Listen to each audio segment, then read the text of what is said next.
Welcome back to Comic Book ASMR. Today we're going to be doing another comic book haul, and we're just going to get right into it.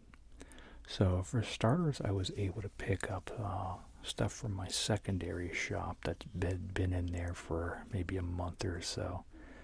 So to start, you'll see a lot of consecutive issues here. So first we've got Amazing Spider-Man 4, 5, and then 900 here. So the regular ongoing continues to have John Romita Jr. art, which, as we've already addressed, is a mixed bag. You're either a Romita fan or you're not, So I think it comes down to the inking, though. So, and he's got a great inker for this, so it works well. When he was doing Action Comics at DC, those line weights were too thick. Did not help his unique style, but here, Scott Hanna does a great job. So, and this has been a good series. The only gripe is, them trying to mess with MJ and Peter's relationship, but as far as like the stuff with Tombstone and everything, like he's a credible threat in that story, so that's great. So yeah, we have Spider-Man number 900 here. So this is the Sinister Seven, and what I noticed is Ed McGuinness is doing the art here, as opposed to Romita Jr., like in the ongoing. So this is a very hefty story. Most of it is all Ed McGuinness art, and then there's a few backups. And this might be a fusion of characters here, I would say. Yeah, because I see Kraven and Mysterio and Electro and stuff. So, but when you make your way towards the back, you can see the other stories and artists here. We have David Lopez, Todd Knock, and Marcos Martin. So here's some of that artwork. There's Todd Knock stuff, as you know, I love him. Got a little Jimmy Kimmel drawing in there. You guys know Todd likes to do celebrity likenesses. He did the Barack Obama Spider-Man comic appearance book. And then we have Marcos Martin's style, which reminds me a lot of Paolo's style. So yeah, nice little book here. A little pricey though, it is $10. But it looks like a good read, honestly. Next we have, this is the Axe or Avengers X-Men Eternals Judgment Day. This is like the big summer Marvel event here,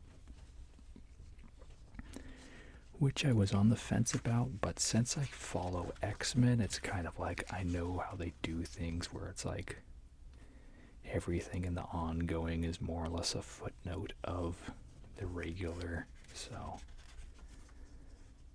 it's like if you're not reading the event, then it's like you have 4 or 5 issues that are just kind of pointless of your ongoing book, because they're all taking place during the battle of whatever the big event is. So yeah, but we see some standard good art here. I'm trying to remember the artist, definitely familiar to me. Oh yeah, we have Valerio Schiti on there.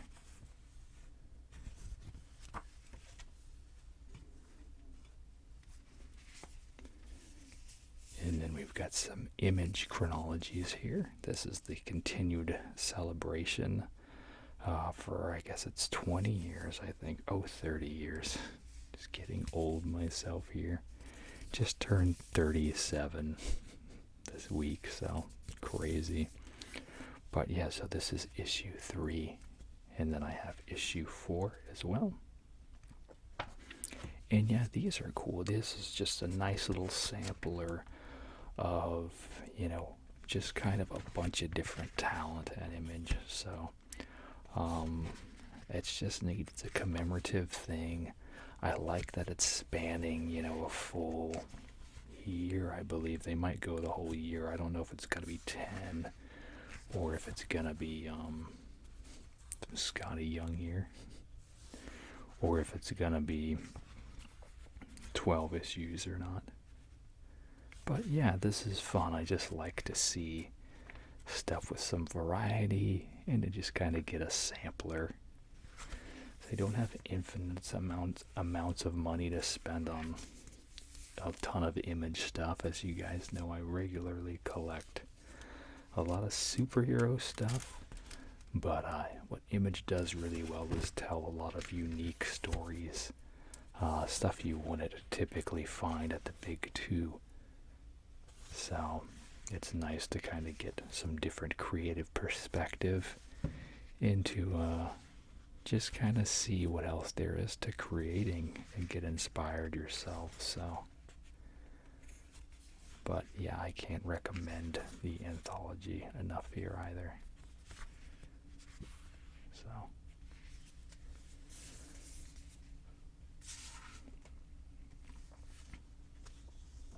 next we have Immortal X-Men number 3 and number 4. Looking at, they look like different artists on here, so I'll show off the interiors to both. If it's the same artist, I don't see a lot of purpose in that. This is a cool opening shot though.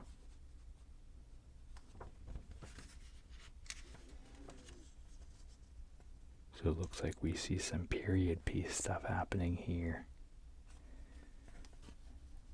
And then we see modern day. See that? We have an inadvertent Image logo here. I wonder if that was maybe a little Easter egg or just, you know, something that was accidental.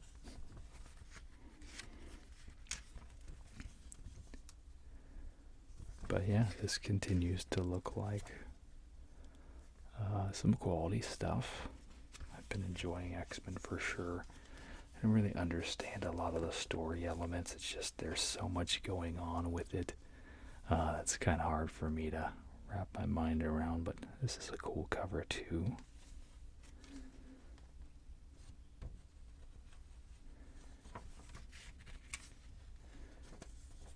So I'm not sure they're in the space of that big event here. Oh geez, look at this. She's all covered in blood.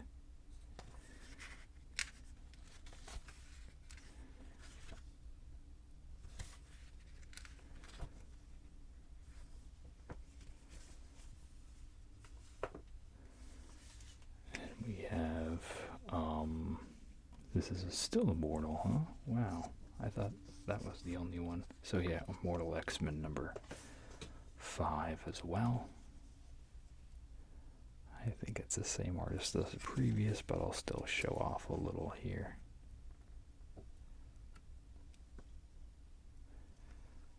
Magneto in his classic costume there, that was cool.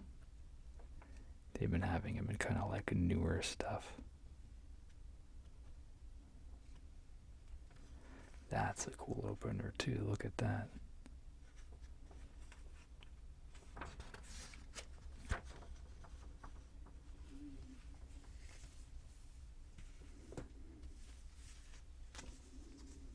Then there's the regular ongoing. So we have X-Men 12 and a random special, it looks like, the Hellfire Gala. Okay, so just one. I thought there'd be more of these, but that's funny. There's only one ongoing and then 3 Immortals. It doesn't make a lot of sense to me.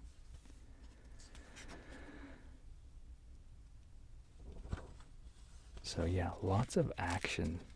X-Men definitely has lots of action going for it. A lot of modern books, they do a lot of talking heads moments. I mean, if you've looked at these past X-Men books I've been showing off, a lot of action in it, so that makes me happy. Because I certainly feel like a lot of stories these days are very heavy on dialogue and, you know, kind of giving information that way as opposed to sequentially. So it's nice to be able to see when the artist can stretch their legs and do the impossible on a page, you know, because that's what they're there for. It's really just to flesh out imagination. So yeah, this is the Hellfire Gala Regala, and it's just kind of like a big fashion party type of thing. They did one last year too, I believe. I know one of the things, I think Mary Jane was invited to this one. She's a model and stuff like that.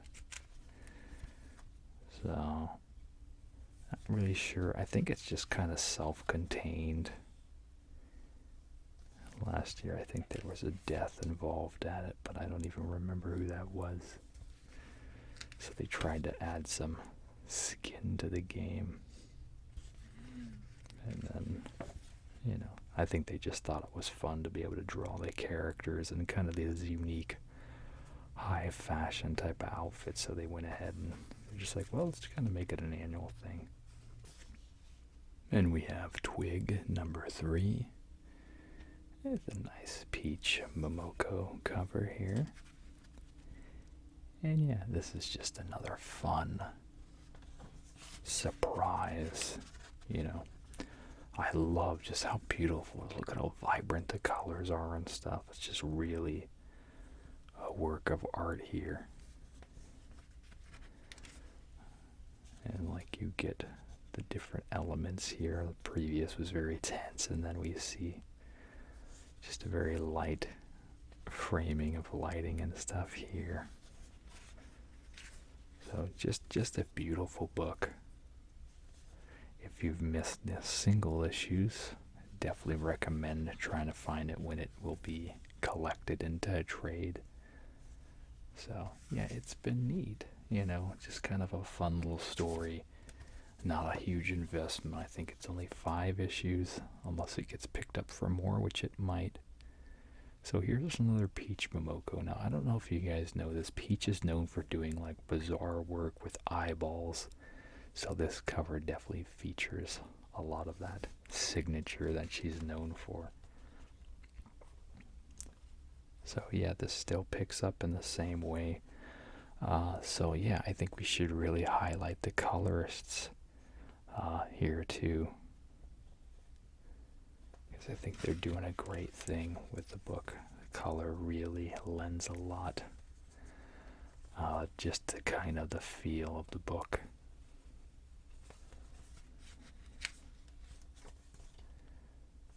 It's just a nice book to look at, you know.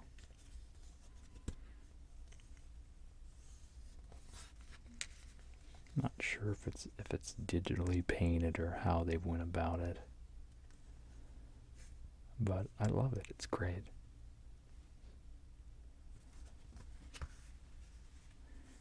And then I already showed these off on the previous ones, but here is more variants here. We've got Zero War number 2. This is the one I had before. This is actually going off to a friend. Their kid loves Fortnite and stuff, and they have issues trying to find these around them. So they're going to get this one. And then I went back and got number 1's Bill Sienkiewicz cover, which is really cool. Nicely done. And then we have the Ron Lim Zero War cover. So I've been collecting the Ron Lim covers, so we've got that one too. And I think there's like 2 other covers as well, but I was like, well, give me one of the main and then one of the variant. And then here's another Peach series. She just started Demon Wars. It's kind of like a take on the Civil War with, you know, a samurai feel to it. And it's just great. It's so unique. It's kind of reinventing the Marvel Universe a bit. Oh, so it looks like that's Carnage in there. A bit intense for a Marvel book, I think. But I think they're good with it.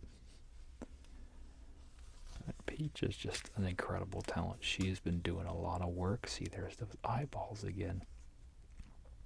She's been doing a lot of work, and her hard work is paying off, so really nice to be able to see something unique gain more and more steam and get used. So congrats to her.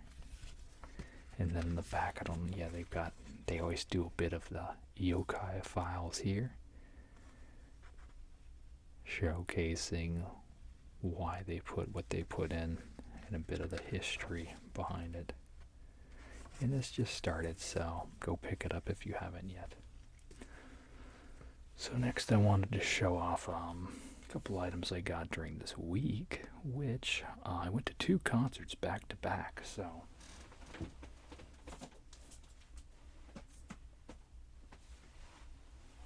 I went and saw Train at the Climate Pledge Arena, which was a concert my wife really wanted to go to, but unfortunately she couldn't get it off from her job, so I had to go alone. But yeah, here's all the tour dates here, and then we were towards the end of the tour there, Seattle. But it was a really great show. It was them and Jewel and Blues Traveler all together, and it was really good. I was surprised. Jewel was very bold. I've always imagined her to be kind of a more timid individual, but she was not, so that was a cool surprise.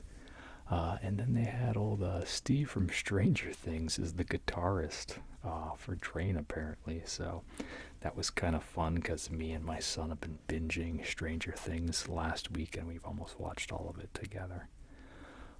So to see him up there playing was a little distracting, but cool, So yeah, I saw Train, and then I've got video and stuff, but I don't know if I'll just do a separate concert dump video that won't be monetized or anything, just to show it's kind of snippets of the show. And my seats were great for both events.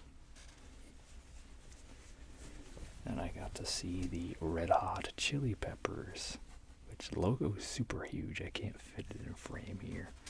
But special thanks to Ryan Frolic.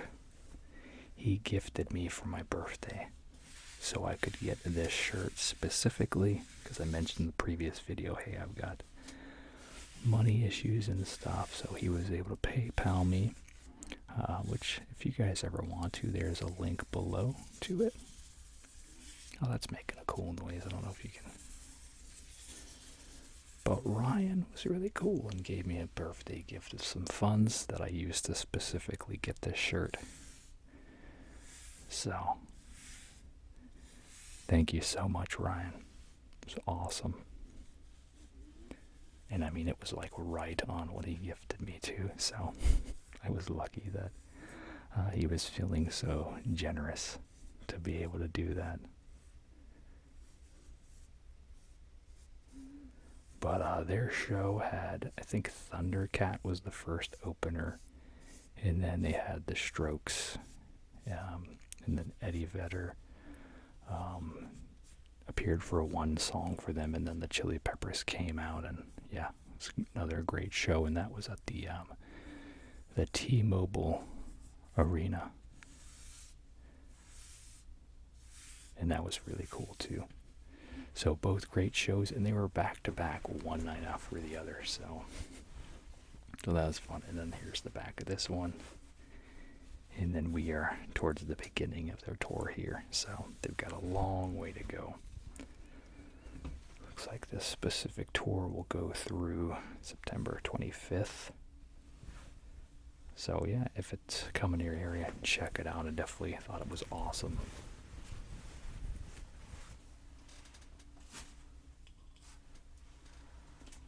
I also got the big old turtle blimp, but I can't fit that in frame. I got that yesterday, but yeah, as far as the concert shirts and stuff like that, yeah, that's how that happens. So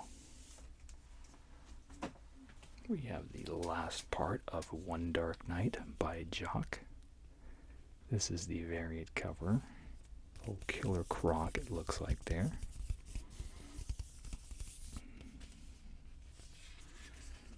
Jock always makes a lot of really good. Oh, this is actually a Bill Sienkiewicz variant. I'm gonna put my foot in my mouth here. Yeah, that's cool. As was to say, it looks a little bit not. I mean, it still was very designerly, like Jock makes choices like this, as I was about to say. Maybe he kind of was like, hey, can we do it a little bit this way? I'm not sure. But yeah, the premise is basically like Gotham has gone pitch black, and Batman's trying to bring order from a specific threat in the dark, while the whole city is kind of spiraling into just insanity because there's so much crime. People are taking advantage of the elements there. So, but this is the conclusion. And yeah, once again, if you haven't been following it, I'm sure it'll be available in a collection soon, which is honestly what some people wait for. So yeah, pick it up if you haven't.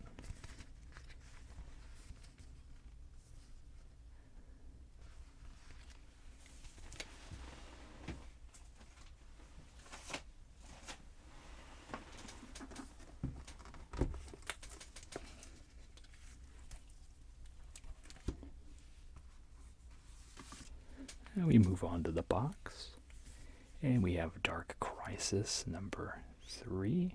I don't even remember number 2. I'll have to go back and check that I have it.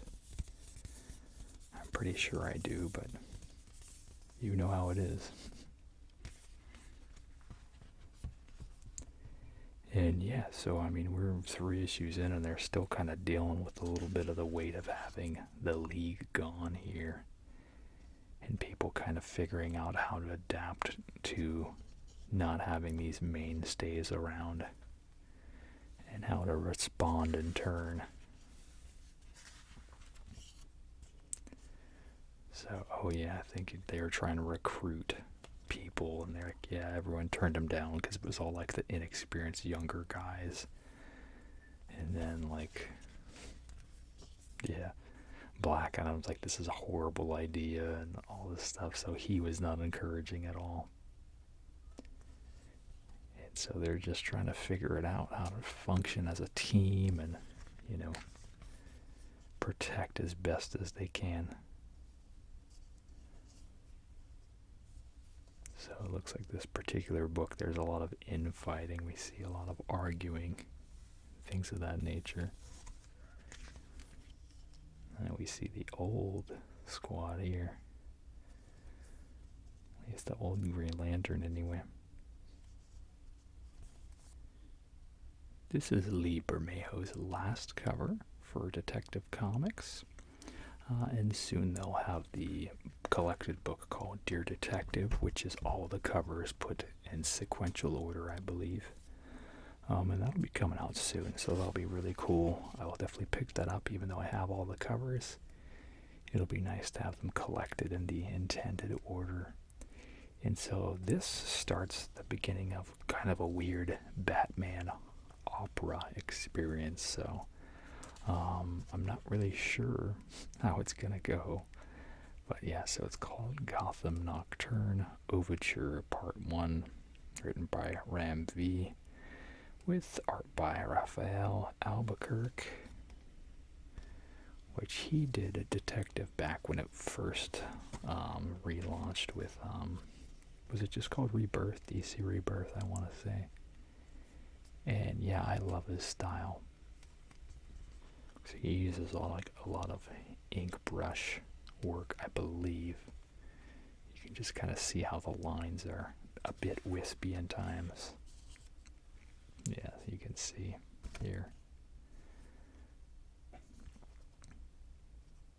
But yeah, I like his style. It's really unique and cool. So it's nice to see him back doing some more Batman. And I think this thing is probably the main threat. I'm not sure what it is. It might be a brand new character. We see Huntress here.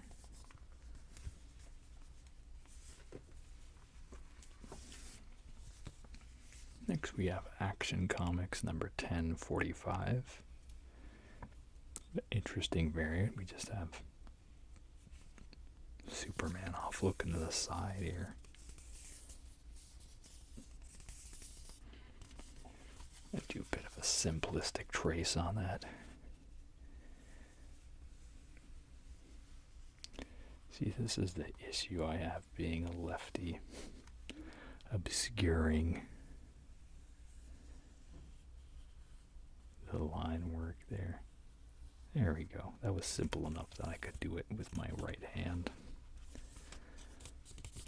But yeah, it's kind of interesting to have such a simple cover. So this is still dealing with the World stuff. And this has been incredible. I've really enjoyed it.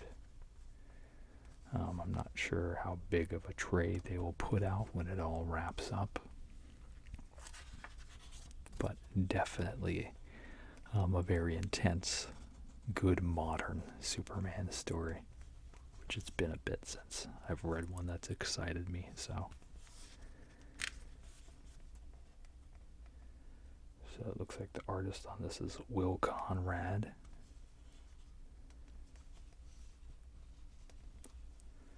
So we don't have Federici on it, but it's understandable. It takes time to make work, so I think this is kind of one of the artists they get to be on standby so they can continue to make deadline, because these things come out really fast and you've got to get a few pages done a day to stay on course.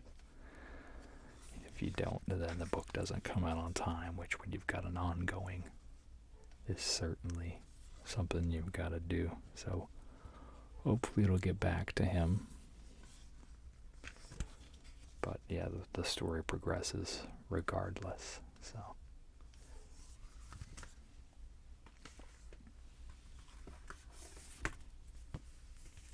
next we have Batman 126.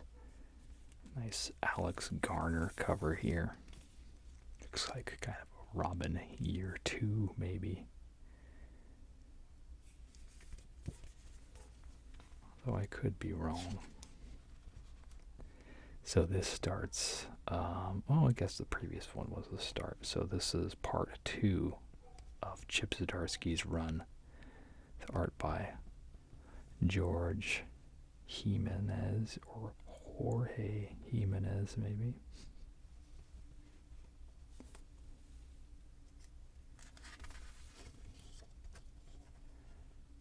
And yeah, this is just exciting. So this is called Failsafe. Failsafe, I believe, is a new character, a new villain here for Batman. Which I think is, if I remember, something they've kind of kicked around even in the Snyder times with like a backup Batman to progress through the ages, but this might be even a different play on that. But yes, we kind of have like a Batman mech of sorts here. But Batman, like his main thing is planning. And so it's like, what do I do when I do die? What will continue to keep Gotham safe?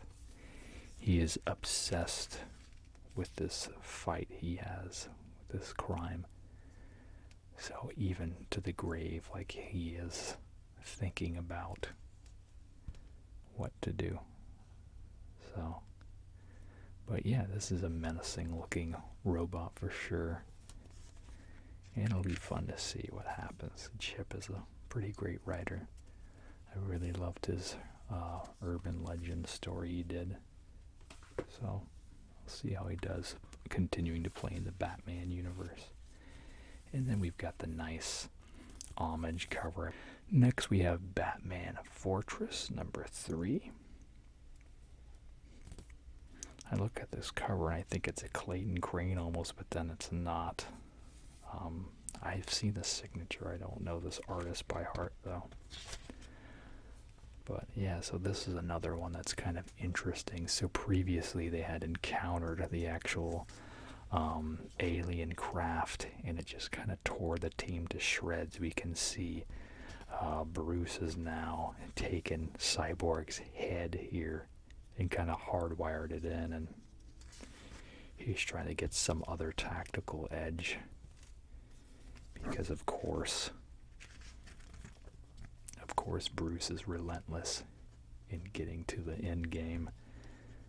So even when most people might be like, let sleeping dogs lie, he's like, well, what can we do with the bits we have, So these aliens are on a quest for revenge against Kryptonians, destroying their civilization on their planet. So that's kind of their motivation for coming to Earth, for finding out that Superman the Kryptonian is Earth's champion.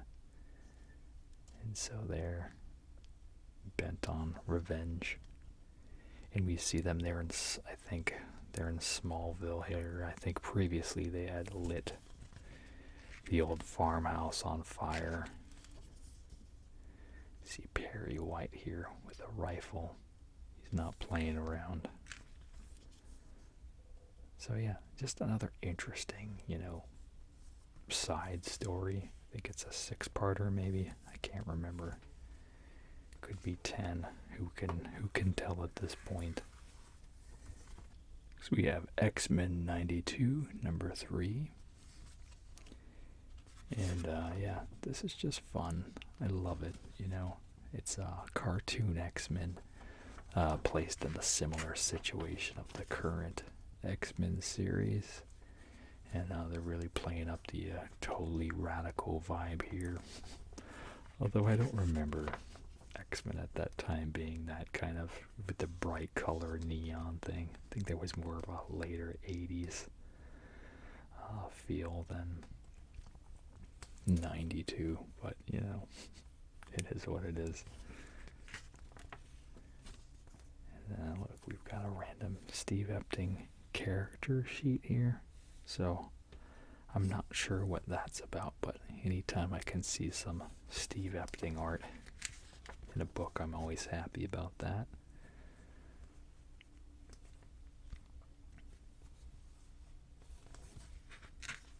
But yeah, this is just fun. Very vivid and bright. We see some Deadpool there.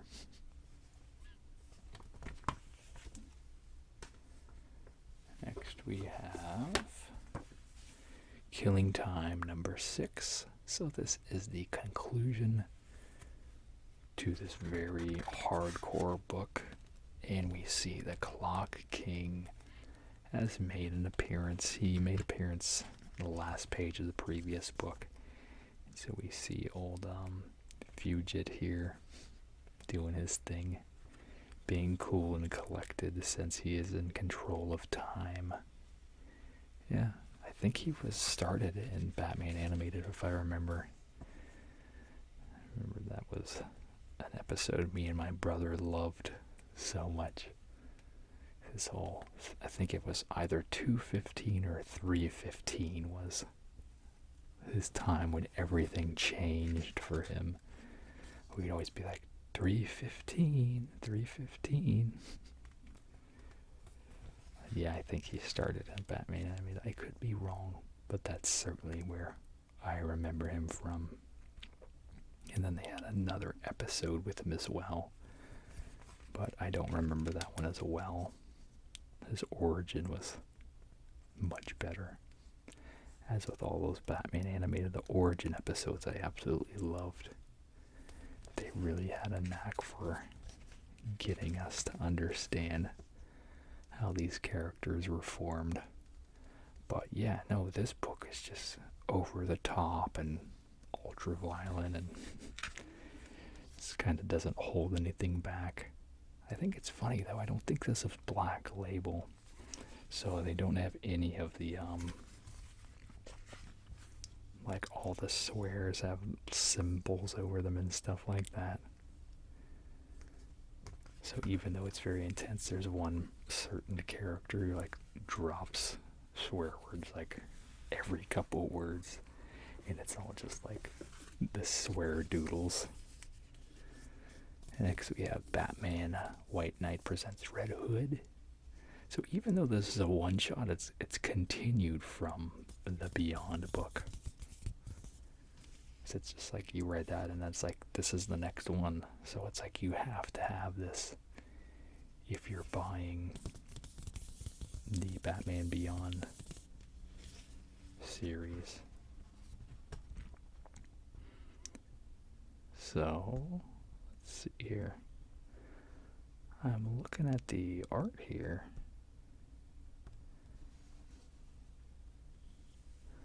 I think maybe the coloring is what's making this look so different.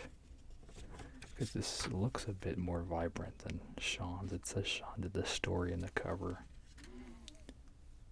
So yeah, I guess the colorist went in and really gave it a brighter, digitized feel to it. Because you can see his style here is more inky. And then here, not so much. So I think this is a flashback story of sorts. Which is kind of important because this is a semblance of in the animated universe. That was kind of a big, exciting thing about it. It's like a gritty continuation of the animated universe with some crazy elements, you know, like Bruce being married to Harley and stuff like that, and those little things like that. They had like the animated Batmobile showed up in here. So then this is a female Robin. This is her technical first appearance, I suppose. I saw he posted on his Instagram saying, well, the character was in issue 1, so I'm not sure why everyone is saying that this is her first appearance. So like, no, that was a cameo. This is considered full, so this is considered this female Robin's first appearance. But yeah, it looks good.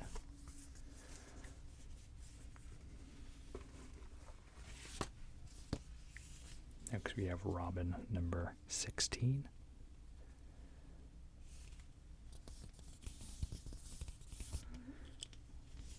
And I think this might be the last issue before it switches to a different focus and becomes renumbered maybe. I know they're pushing for a Tim Drake Robin book. And he's kind of on the outs with Bruce again, so that's kind of a bummer. I really felt like Damian had grown as a character, and then they kind of like pushed him back into this negative light. So, but I think it's more with Damian wanting to be independent. But still, I'm like, man, don't put him at odds with Bruce. Like, you can have him still be Damian and still be a bit of a butt. But don't have him hate Bruce again. This is the Batman of Japan, if I remember, from Batman Inc.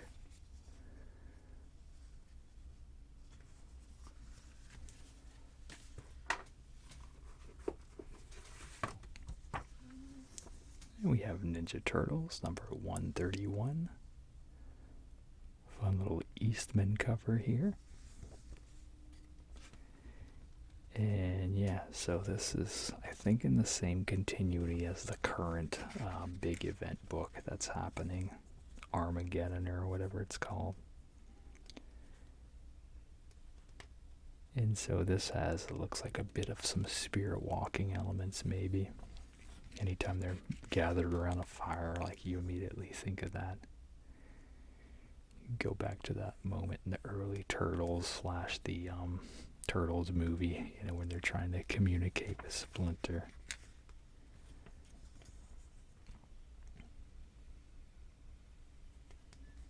So yeah, a bit of a more stretched out art style on this one, which is still serviceable. I just wish they would get San Luca back.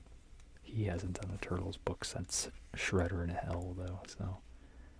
But I'd love to see him do more. And then I think Sophie is still writing, maybe? Yeah, she's still writing it. Looks like Tunica is doing the art. Yeah, I like Sophie as a Turtles artist too.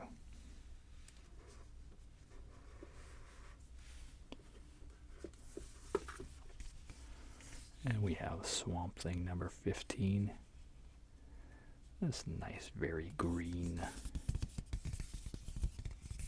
variant cover here. This little vine mustache begging to be traced there. Let's get his eyes too, why not?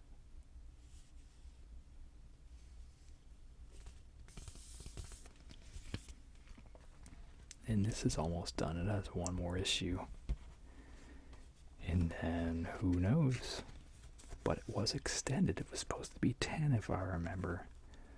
But because the readers loved it, it's been selling.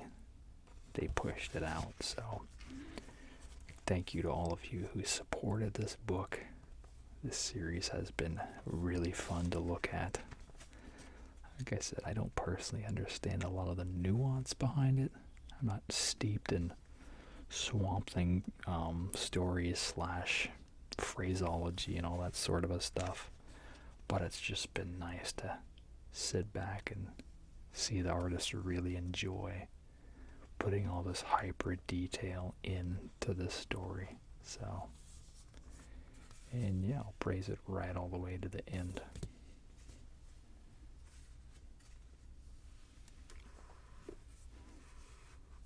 My last two in here, they're always kind of hard to pull. We have Spawn number 332. Very retro feel to it. I know that it's not, but yeah, just kind of like how the boot is on there and stuff. Really just kind of reminds me of that. So we've got Carlo Barberi doing the art. I think they're rotating through people. I'm not really sure. It's hard to keep track with all the different Spawn series right now. I know Brett Booth is doing the Gunslinger one. I forget who's on King Spawn. I know it's not this artist though. So this artist might have been continuing on this one. It's just kind of hard to place. Yeah, so we see a big Spawn threat has returned here. I think they had a little bit of him show up in the King Spawn story too, if I remember. And he's like an old school villain. I visually recognize him, but I can't grasp his name.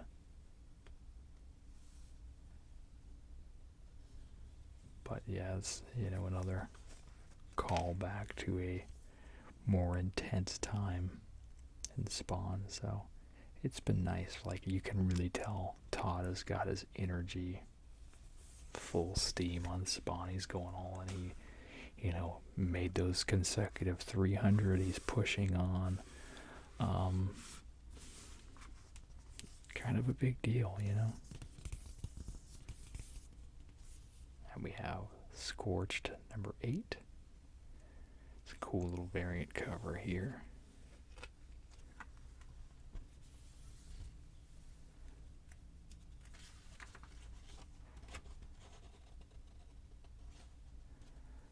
This guy doesn't have his gas mask on anymore. It's kind of a bummer. That was like one of his coolest features, you know.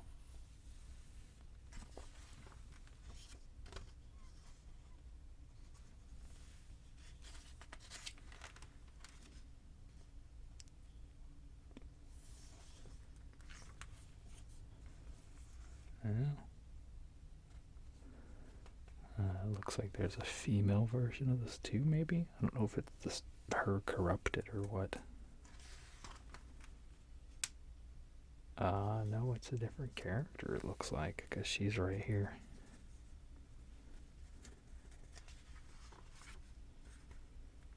So, yeah, very nice. Alright, well, that's going to do it. Make sure to like, comment, subscribe. Let me know what you want to see. And as always, you all have a super slumber. Thanks. Bye.